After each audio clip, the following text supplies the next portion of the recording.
Assalamualaikum warahmatullahi wabarakatuh. Salam sejahtera untuk kita semua. Salam Om Swastiastu, Namo Buddhaya, salam kebajikan. Yang terhormat Bapak dosen yaitu Pak Lius, tanpa mengurangi rasa hormat saya kurang tahu gelarnya, tapi tidak mengurangi rasa hormat saya kepada beliau dan juga teman-teman di kelas yang saya banggakan. Dengan kalian menonton video ini bukan hanya sekedar mengejar nilai, tetapi juga kita bersama-sama membangun Indonesia. Saran dan kritik saya tunggu di kolom komentar. Kalau kita bicara tentang Kalimantan Barat, kita langsung saja. Oh ya, saya belum berkenalan. Perkenalkan, nama saya Danang Eko Wardana, angkatan 22. Karena ada pepatah mengatakan tak kenal maka tak sayang, sudah kenal mengapa tidak disayang.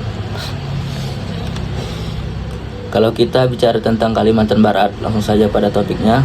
Sebenarnya kita sedang bicara tentang suatu wilayah di Indonesia yang mempunyai cerita panjang, penuh makna dan unik. Orang-orang dahulu menyebut pulau besar ini dengan nama Borneo. Nama itu sebenarnya datang dari penyebutan bangsa Eropa ketika mereka pertama kali singgah ke wilayah Nusantara.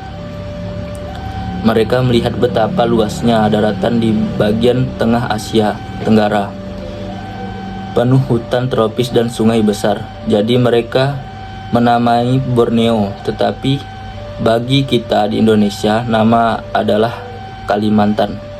Nah, kita Kalimantan sendiri percaya berasal dari kata Kalimatang yang berarti terang atau bercahaya. Mungkin karena disinari matahari seakan tak pernah enggan menampakkan diri, khusus untuk wilayah bagian barat, orang menamainya Kalimantan Barat. Karena disinilah garis khatulistiwa atau garis ekuator melintas tepat di atas daratan. Jadi siang atau malam di sini punya panjang waktu yang hampir sama. Karena itulah Pontianak disebut sebagai kota khatulistiwa. Di sini kota ini bahkan ada Tugu Khatulistiwa, tempat yang menandakan bahwa sinar matahari pernah tepat berada di atas kepala manusia. Dari situlah nama Khatulistiwa melekat pada Kalimantan Barat. Sekarang kalau kita lihat dari kehidupan masyarakat Kalimantan Barat, adalah daerah yang penuh dengan keberagaman. Di sini hidup berdampingan berbagai suku dan budaya. Yang paling dikenal adalah suku Dayak dan suku Melayu. Kedua suku ini sama merupakan suku asli Kalimantan Barat, dan keduanya punya peran penting dalam membentuk karakter masyarakat di sana. Orang Dayak sendiri dikenal pekerja keras, jujur, dan sangat menghargai alam. Mereka tidak tinggal di pedalaman seperti banyak orang salah sangka. Justru banyak masyarakat Dayak sekarang hidup di kota, bekerja di berbagai bidang, mulai dari pegawai negeri, guru, petani, sampai wirausaha. Sementara orang Melayu di Kalimantan Barat sendiri dikenal dengan adat sopan santunnya, tutur bahasa yang lembut, dan keislamannya yang kuat. Mereka hidup berdampingan dengan suku Dayak tanpa ada batas. Kalau di suatu daerah ada acara adat Melayu, orang Dayak ikut bantu. Sebaliknya, kalau Dayak sedang mengadakan upacara adat, orang Melayu juga datang membantu. Itulah hal yang paling membanggakan di Kalimantan Barat. Kerukunan dan kekompakan antara dua suku besar ini. Keduanya sadar bahwa mereka sama-sama hidup di tanah yang sama, dan tujuan mereka satu, membangun Kalimantan Barat supaya lebih maju. Kehidupan masyarakat di sini saling bergantung satu sama lain. Dalam urusan sosial, ekonomi, bahkan adat istiadat, semua berjalan dengan rasa saling menghormati. Sekarang kita bicara tentang adat dan budaya Kalimantan Barat. Kalimantan Barat sendiri mempunyai rumah adat dan tradisi yang menarik. Dari sisi suku Dayak, ada rumah panjang yang disebut rumah bentang. Rumah ini bisa dihuni oleh banyak keluarga, bahkan puluhan kepala keluarga dalam satu bangunan rumah bentang, melambangkan kebersamaan gotong royong karena semua hal dilakukan bersama. Sedangkan dari sisi suku Melayu, ada rumah panggung Melayu. Biasanya rumah ini berada di dekat sungai.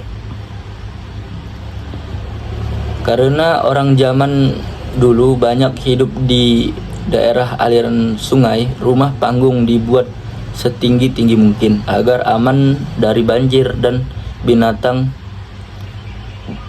Ukiran rumah Melayu biasanya penuh dengan simbol-simbol kehidupan dan doa untuk keselamatan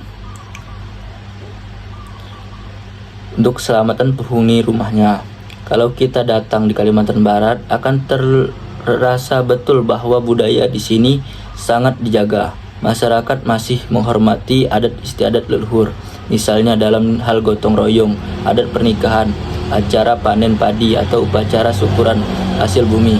Semua dilakukan dengan semangat dan kebersamaan. Orang di sini percaya bahwa selama mereka menghormati adat, kehidupan akan berjalan damai. Dari segi kekayaan alam, Kalimantan Barat benar-benar luar biasa. Daerah ini punya hutan tropis yang sangat luas, salah satunya paru-paru dunia. Di dalam hutan itu tumbuhan berbagai jenis pohon seperti pohon ulin yang kuat, pohon merantai, damar, dan pohon banyak lagi.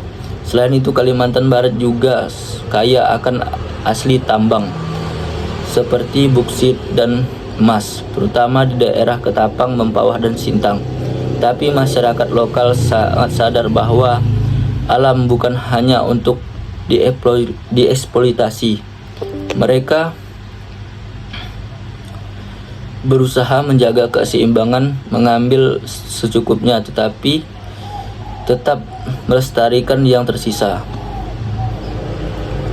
Kapas Hulu adalah salah satu kebanggaan terbesar Kalimantan Barat sepanjang lebih dari 1.200 km dan merupakan sungai terpanjang di Indonesia. Sungai ini juga urat nadi kehidupan masyarakat dari dulu sampai sekarang. Sungai Kapuas digunakan untuk transportasi, untuk menangkap ikan, untuk mandi, dan bahkan sebagai sumber air kehidupan sehari-hari. Kapal kecil, perahu, dan sampai masih banyak digunakan oleh masyarakat di sepanjang sungai itu. Di tepian sungai dan rumah-rumah yang berdiri, ada anak-anak yang bermain dan ada nelayan yang setiap pagi berangkat mencari ikan. Selain sungai, daerah pesisir seperti Ketapang, Singkawang, dan Mempawah juga dikenal dengan lautan yang kaya.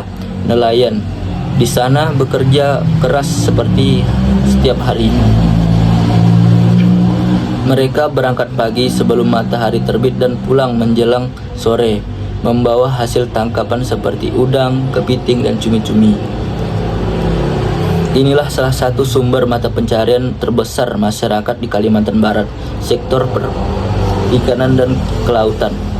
Selain itu, banyak juga masyarakat yang hidup dari kebun karet, kelapa sawit, ladang, dan kako menjadi hasil utama beberapa daerah. Jika kita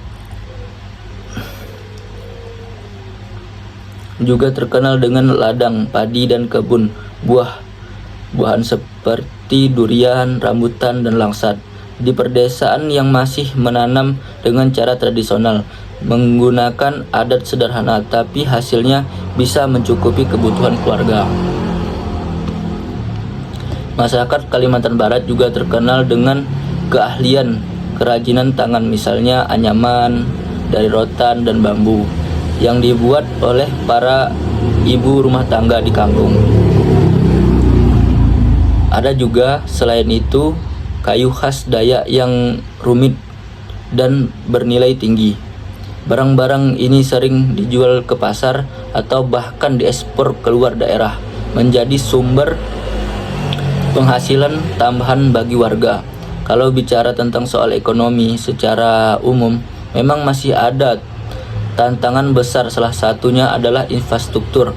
Masih banyak di daerah Kalimantan Barat itu sendiri yang jalannya belum sepenuhnya bagus. Beberapa jalan antara kabupaten masih rusak atau belum diaspal sempurna. Seperti kalau musim hujan datang, kadang akses antara desa bisa terhambat karena sungai meluap dan jembatan rusak. Ini menjadi tantangan sendiri bagi pemerintah dan masyarakat untuk terus memperbaiki dan memperbagus desanya. Meskipun begitu, semangat masyarakat tidak pernah hilang. Mereka tetap berusaha bekerja dan apa saja yang bisa mereka bantu untuk infrastruktur itu sendiri. Orang di desa bekerja di ladang, di kebun atau di hutan. Orang di kota bekerja pasar, di kantor atau berdagang kecil. Ada yang membuka warung makan, bengkel motor atau toko kelontong. Masyarakat terkenal gigih dan mereka percaya bahwa kerja keras adalah jalan menuju kemajuan. Kalimantan Barat juga mempunyai banyak tempat indah. Di Ketapang misalnya ada pantai yang masih alami. Juga di Singkawang. Ketapang dan Singkawang itu adalah suatu kabupaten. Ada perpaduan budaya yang sangat menarik antara Melayu, Dayak, dan Tionghoa.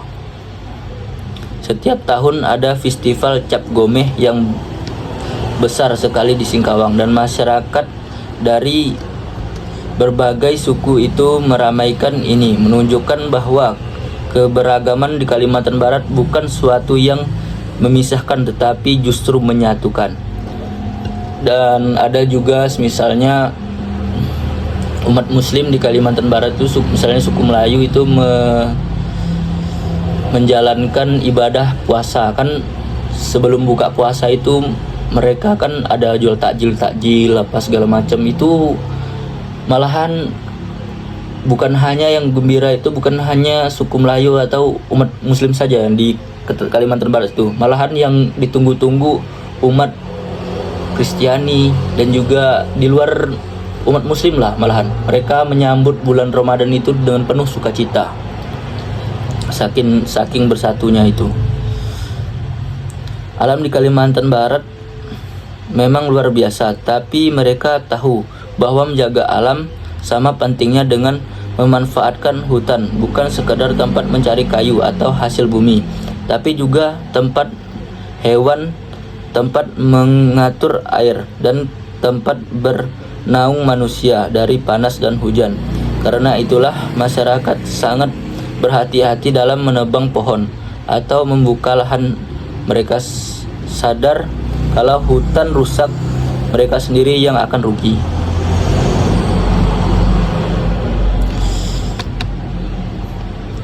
Jadi meskipun Kalimantan Barat mempunyai kekayaan alam yang berlimpah, masyarakat di sini tidak semata-mata mengejar keuntungan. Mereka masih menganggap prinsip untuk menjaga keseimbangan antara manusia dan alam.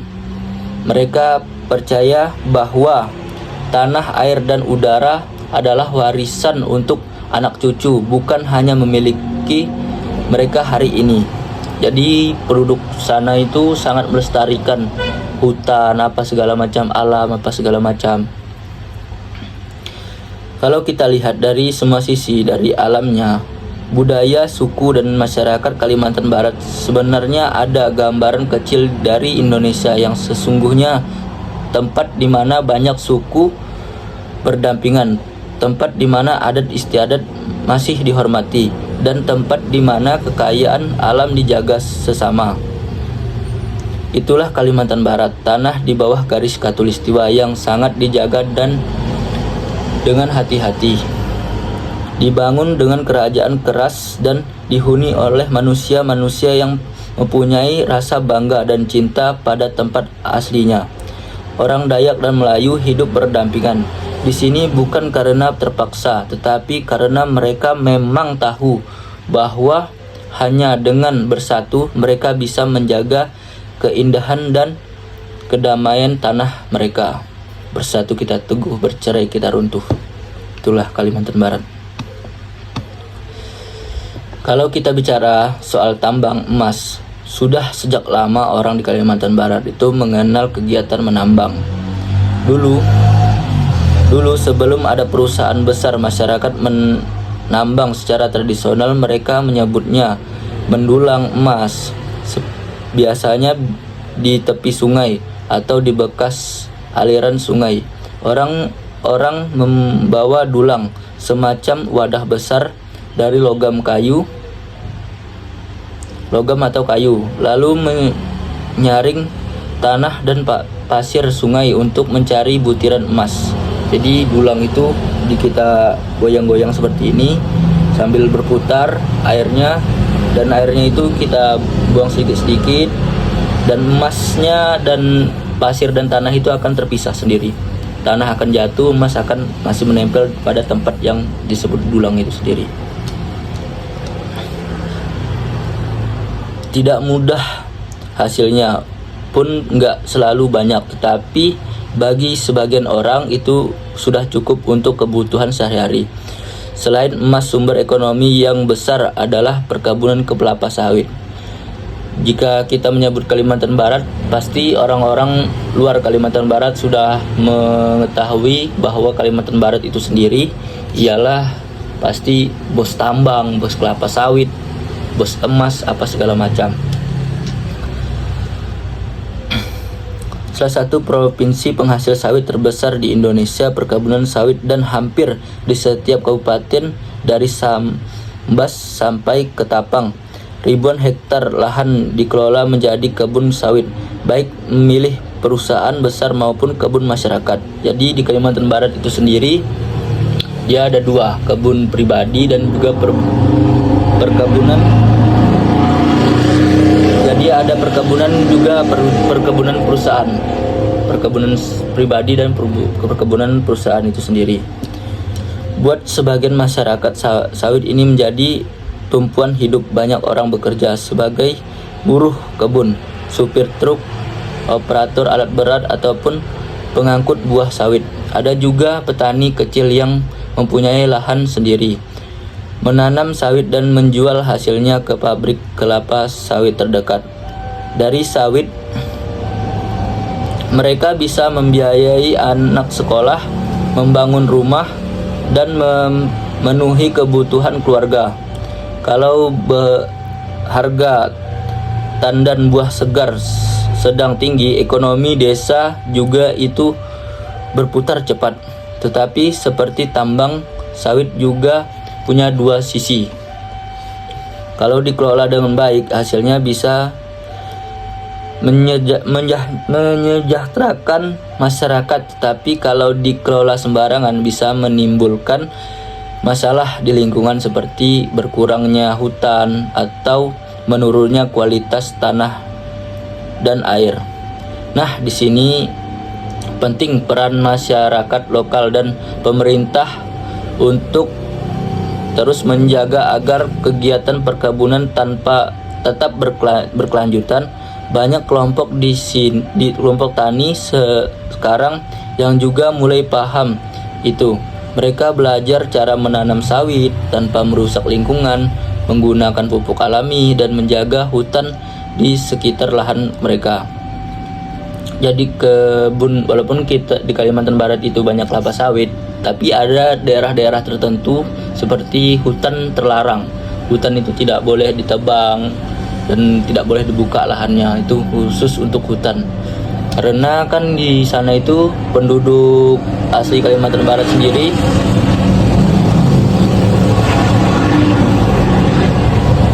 penduduk Kalimantan Barat itu sendiri, mereka percaya bahwa bukan cuma manusia saja yang membutuhkan alam, binatang apa segala macam, rusa, kancil apa segala macam itu kan juga membutuhkan rumahnya, yaitu rumah hutan itu sendiri. Jadi kita tidak boleh egois untuk semata-mata untuk pencarian kita sendiri.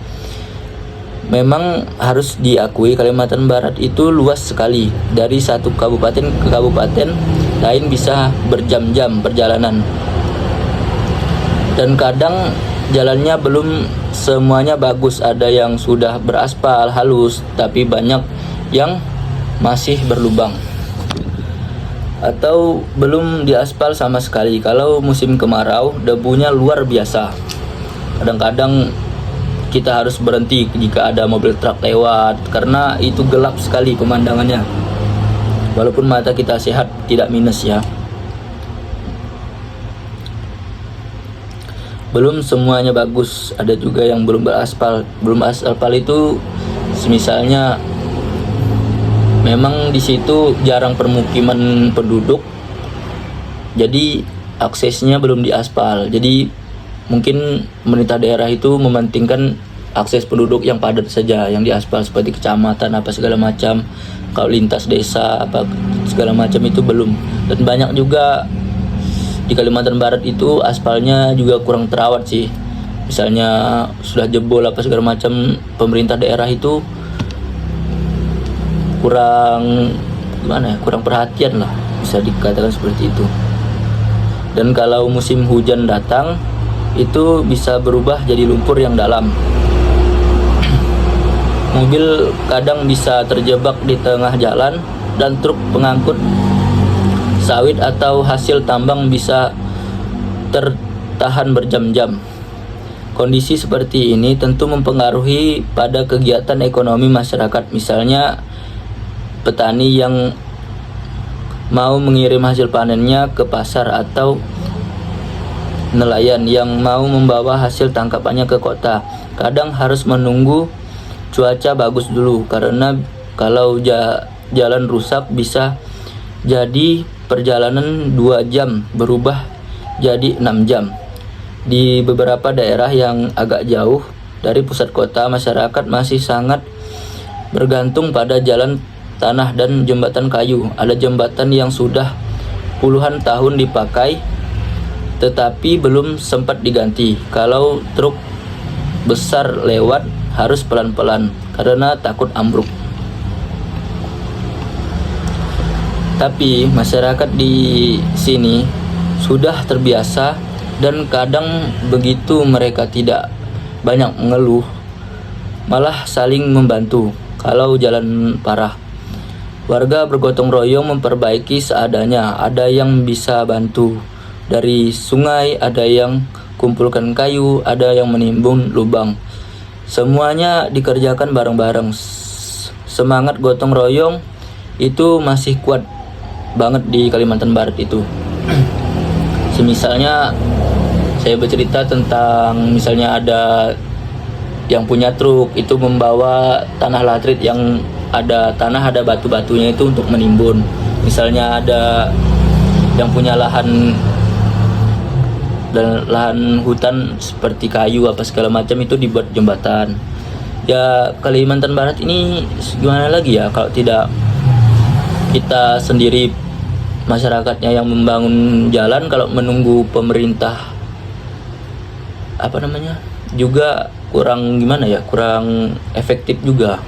Mungkin begitu saja teman-teman cerita Kalimantan Barat, dari suku apa segala macam, dari kekayaan alam, dari kekurangan infrastruktur, dari Kalimantan Barat, dari penduduk-penduduknya yang menjaga alam. Memang tidak sering saya dengar dari teman-teman luar daerah apa segala macam.